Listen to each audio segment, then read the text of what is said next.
Francis was born in Assisi, Italy, into a wealthy merchant family during the late 12th century. As a young man, he dreamed of adventure, honor, and the glory of becoming a knight. Surrounded by beauty, wealth, and celebration, few could have imagined the path God was preparing for him. In his youth, Francis enjoyed friendship, music, feasts, and the admiration of others.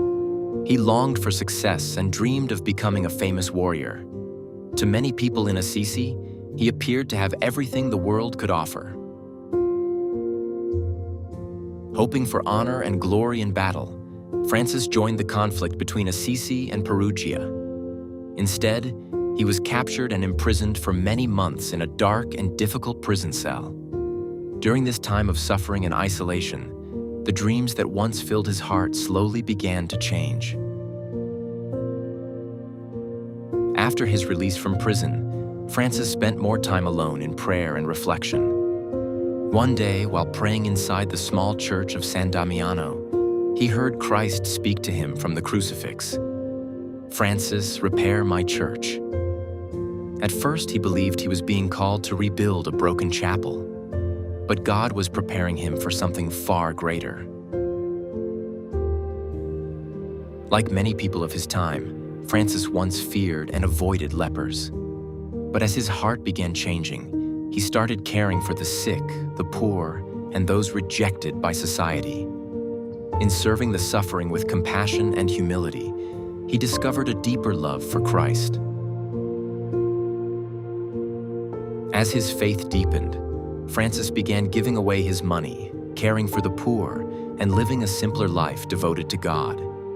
When his father demanded that he abandon this new path, he made a shocking decision.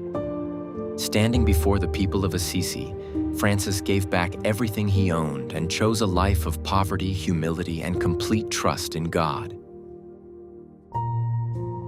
The joy, humility, and deep faith of Francis soon began inspiring others to follow him.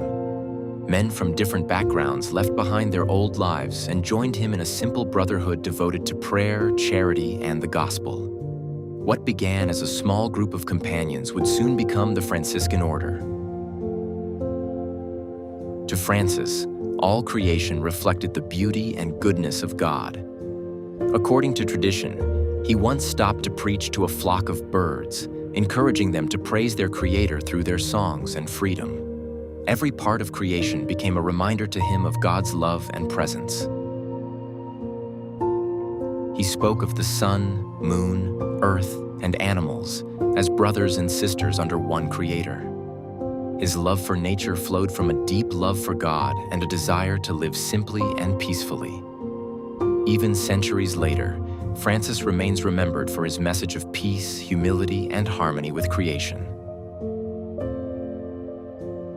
Near the end of his life, Francis withdrew to the mountains for prayer and solitude. While praying on Mount Laverna, he experienced a profound vision of Christ crucified and received the stigmata, wounds resembling those of Jesus on the cross. Though weakened by suffering and illness, he remained filled with peace and love for God. In his final years, illness weakened the body of Francis, yet his spirit remained filled with gratitude and joy. Surrounded by his brothers, he continued encouraging others to live lives of humility, compassion, and faith. He died in the year 1226, but his witness would continue inspiring the world for centuries to come. The life of Saint Francis of Assisi continues to inspire millions of people around the world. Through humility, compassion, simplicity, and love for God, he showed that true peace is not found in wealth or power, but in surrendering ourselves completely to Christ. Centuries later, the message of Francis still speaks to the human heart through its call to faith, peace, and joyful devotion.